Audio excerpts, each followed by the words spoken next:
Hello everyone. Mutual fund series में हम लोग आज जो है एक टॉपिक के बारे में डिस्कस करने जा रहे हैं। बेसिकली हम लोग जानेंगे कि फंड ऑफ फंड्स ये क्या होते हैं। एफओएफ कैटेगरी आपको कुछ जगहों पे देखने को मिलता होगा अगर आप न्यूज़पेपर या फिर मार्केट से रिलेटेड कुछ आर्टिकल्स अगर आप फॉलो कर रहे होंगे या फिर कुछ कंटेंट देख रहे होंगे तो आपको एफओएफ जिसको हम लोग फंड ऑफ फंड्स के नाम से जानते हैं, ये चीज़ें आपको देखने को कहीं कहीं मिल रही होंगी। तो बेसिकली हम लोग समझते हैं कि फंड ऑफ फंड्स होते क्या हैं। तो फंड ऑफ फंड्स अगर आप देखेंगे तो ये एक कैटेगरी ऑफ म्यूचुअल फंड होता है जो कि क्या करता है, जो कि दूसरे म्यूचुअल फंड्स में इन्वेस्ट करता है। तो बेसिकली इसमें बहुत ज़्यादा कुछ परेशानी नहीं है। यहाँ पे क्या बोला जा रहा है कि एक ऐसा म्यूचुअल फंड जो दूसरे म्यूचुअल फंड्स में जो है वो इन्वेस्टमेंट कर रहा है, उसको हम लोग कहते हैं फंड ऑफ फंड्स। और ये भी जो है ये एक एक्टिव म्यूचुअल फंड की कैटेगरी में आता है। यहाँ पे फंड मैनेजर्स होते हैं और अगेन एक तरह से आप ये कह सकते हैं कि डुअल लेवल पे यहाँ पे मैनेजमेंट होता है। अब इसको अगर हम लोग देखें कि ये कैसे वर्क करता है, फंड ऑफ फंड कैसे वर्क करता है, तो इन्वेस्टमेंट यहाँ पे अगर आप देखेंगे तो यहाँ पे जो भी इन्वेस्टमेंट होता है वो अंडरलाइंग म्यूचुअल फंड्स में इन्वेस्ट किए जाते हैं।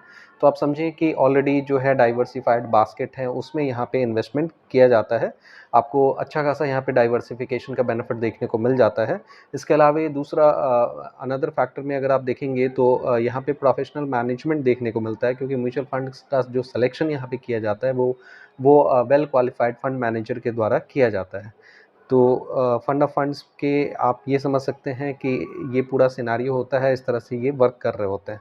इनके बेनिफिट्स क्या आप देख सकते हैं, तो ऑलरेडी हमने डिस्कस किया है कि एक तो अच्छा खासा डाइवर्सिफिकेशन आपको मिल जाता है, क्योंकि म्यूचुअल फंड्स वैसे भी एक डाइवर्सिफाइड स्टॉक के बास्केट कंसिडर किए जाते हैं।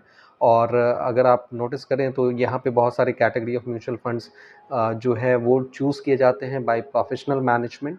तो एक तरह से यहाँ पे सारे एसेट्स में जो है आपका एक्सपोजर देखने को मिल जाता है और आपको किसी सिंगल पर्टिकुलर थीम में आप जो है ट्रैप होने से बच जाते हैं। ये वाला सिचुएशन रहता है। इसके अलावा यहाँ पे अगर आप नोटिस करेंगे तो ये सिंप्लीफाइड है, कन्वीनियंस है। आप सिंपली अपने पैसे को एक तरह से एक प्रोफेशनल को आप दे रहे हैं कि आप जो है अपने हिसाब से अच्छे म्यूचुअल फंड्स में जो है आप सेलेक्ट करके पैसे लगा दें। तो म्यूचुअल फंड का सिलेक्शन भी बहुत बार बहुत सारे लोग नहीं कर पाते हैं, तो ये उस हिसाब से बेहतर माना जा सकता है।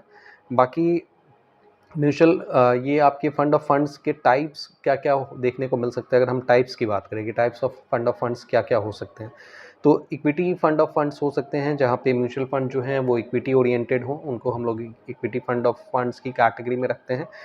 डेट फंड ऑफ फंड्स भी आपको देखने को मिल जाते हैं, जहाँ पे जो भी म्यूचुअल फंड सेलेक्ट किए जाते हैं वो डेट फंड से रिलेटेड होते हैं। इसके अलावा हाइब्रिड फंड ऑफ फंड्स आपको देखने को मिल सकते हैं, थीमेटिक फंड ऑफ फंड्स देखने को मिल सकते हैं। तो ये सारे ब्रॉडर कैटेगरी एक्चुअली में ये इंडिविजुअल म्यूचुअल फंड्स में भी सेम कैटेगरी आपको देखने को मिल जाती है।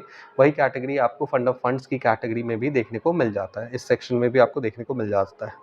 अब इसमें चैलेंजेस क्या आपको देखने को मिल सकता है। एक तो यहाँ पे फ़ी, अगर आप इसका नेगेटिव एस्पेक्ट समझने की कोशिश करें तो एक तो ये हो जाता है कि यहाँ पे फ़ी जो होता है एक तरह से डबल लेवल पे चार्ज होता है। एक तो म्यूचुअल फंड जिसमें पैसे लगाए जा रहे हैं वो तो वहाँ पे भी कुछ ना कुछ आपका एक्सपेंस रेशियो जाता है, एग्जिट रेट भी देखने को मिल सकता है।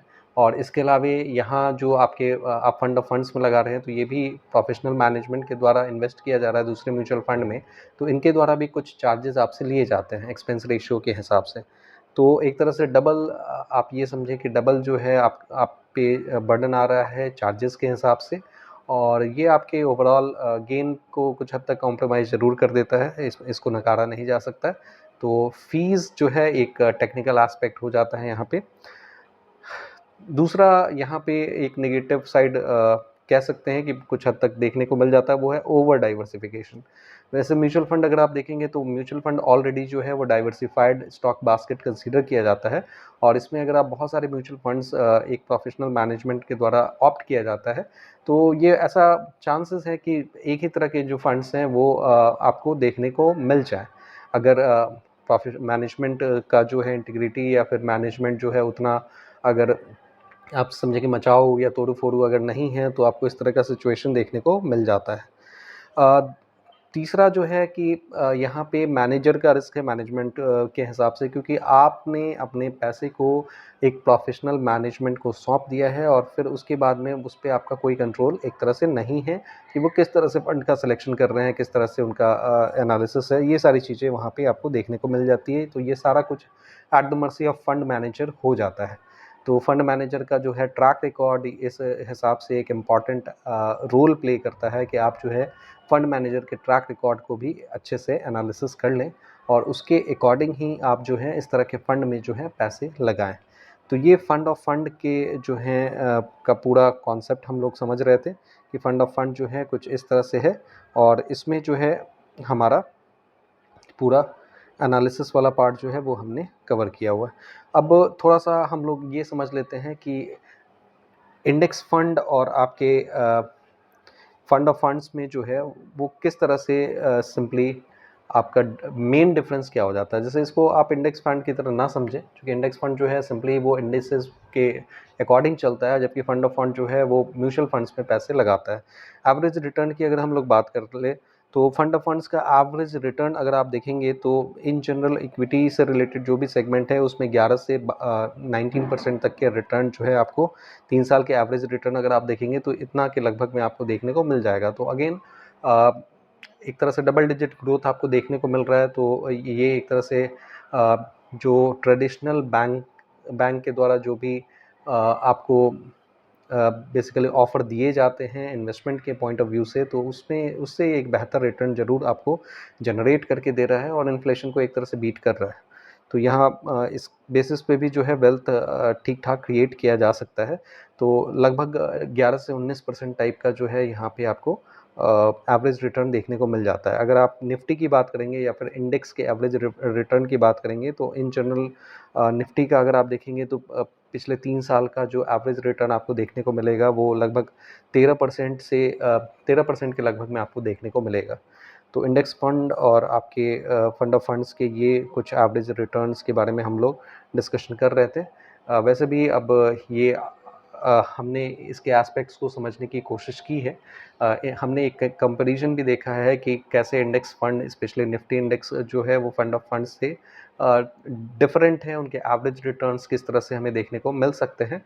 तो ये सारा एनालिसिस है, आप इसको एक बार अपने अच्छे से दोबारा से जो है एक बार एनालाइज़ कर लें और फिर जाके जो है अपना कोई भी इन्वेस्टमेंट जो है आप उसके अकॉर्डिंग ही लगाएँ, अपने पर्सनल फाइनेंशियल एडवाइज़र से सलाह लेके। यहाँ पे जो भी हमने डिस्कशन किया है वो प्योरली एजुकेशनल पर्पज़ के लिए है, कोई भी यहाँ पे बाइंग या सेलिंग रिकमेंडेशन नहीं है। अगर आपके कुछ क्वेरीज़ हैं तो आप नीचे कमेंट बॉक्स में ज़रूर मेंशन करें और इस तरह के कंटेंट आपसे मिस ना हो, इस कारण से आप इसको सब्सक्राइब कर लें इस चैनल को और बेल आइकन भी प्रेस करें। Thank you very much for your participation.